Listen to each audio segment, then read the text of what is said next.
कृष्णम वंदे जगत गुरुम। जय श्री कृष्णा। राधे राधे दोस्तों, जीवन यात्रा के अनमोल रत्न में आपके सामने आज श्रीमद् भगवद गीता के 7वें अध्याय का महात्म्य लेकर आए हैं।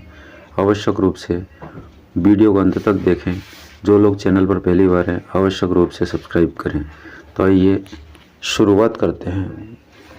भगवान शिव कहते हैं, पार्वती अब मैं 7वें अध्याय का महात्म्य बतलाता हूँ, जिसे सुनकर कानों में अमृत राशि भर जाती है।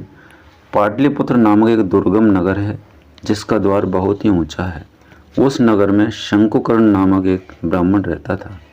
उसने वैश्य वृत्ति का आश्रय लेकर बहुत धन कमाया, किंतु न तो कभी पितरों का तर्पण किया और न देवताओं का पूजन ही।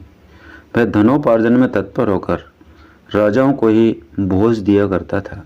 एक समय की बात है, उस ब्राह्मण ने अपना चौथा विवाह करने के लिए पुत्रों और बंधुओं के साथ यात्रा की। मार्ग में आधी रात के समय वह जब सो रहा था, एक सर्प ने कहीं से आकर उसकी बाह में काट लिया।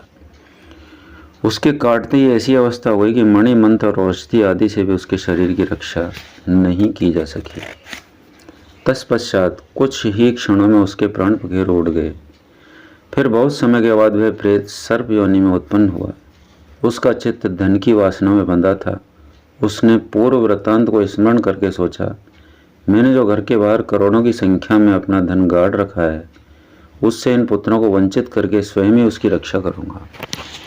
एक दिन सांप की योनि में पीड़ित होकर पिता ने स्वप्न में अपने पुत्रों के समक्ष आकर अपना मनोभाव बताया।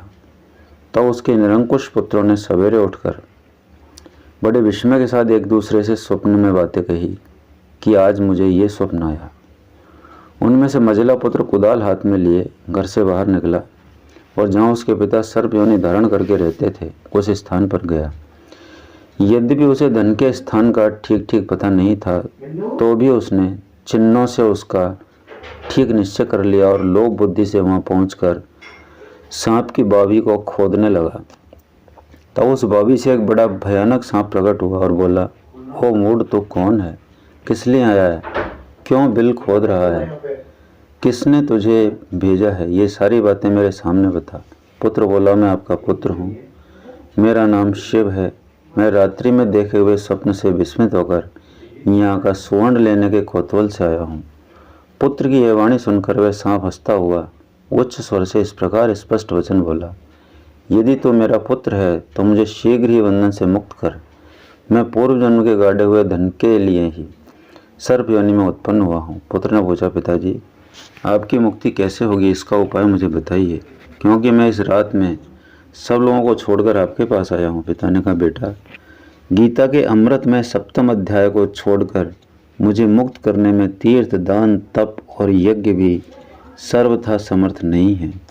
केवल गीता का 7वां अध्याय ही प्राणियों के जरा, मृत्यु आदि दुख को दूर करने वाला है। पुत्र मेरे श्राद्ध के दिन 7वें अध्याय का पाठ करने वाले ब्राह्मण को श्रद्धापूर्वक भोजन कराओ, इसमें निसंदेह मेरी मुक्ति हो जाएगी। वत्स अपनी शक्ति के अनुसार पूर्ण श्रद्धा के साथ वेद विद्या में प्रवीण अन्य ब्राह्मणों को भी भोजन कराना। सर्प योनि में पड़े हुए पिता के ये वचन सुनकर सभी पुत्रों ने उसकी आज्ञा के अनुसार तथा उससे भी अधिक किया।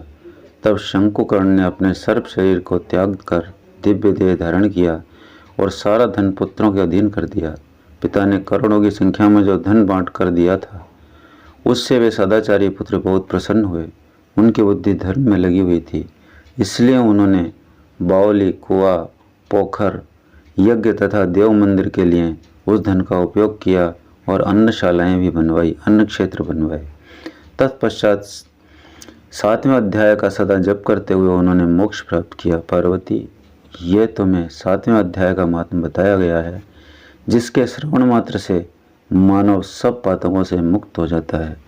बोलो वासुदेव भगवान की जय।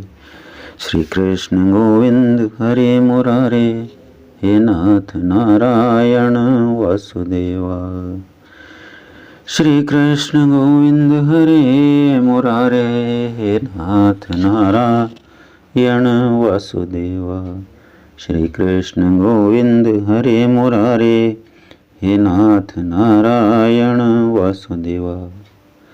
मेरी आवाज़ को सुन रहा प्रत्येक इंसान को मैं हृदय से आभार व्यक्त करता हूँ।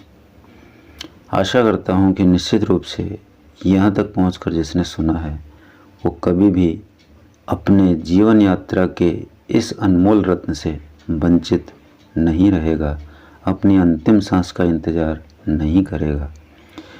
कहा गया है कि अच्छा काम जब भी शुरू किया जाए वही शुभ मुहूर्त होता है, उसके शुभ मुहूर्त निकालने की कोई आवश्यकता नहीं है और पाप का कोई मुहूर्त देखता ही नहीं है। तो मित्रों, निश्चित रूप से आपको समझ में आया होगा, क्योंकि ये देववाणी भगवान स्वयं कृष्ण की है। मैं केवल माध्यम हूँ आप लोगों तक पहुँचाने का। अगले वीडियो में फिर मिलेंगे। नमस्कार।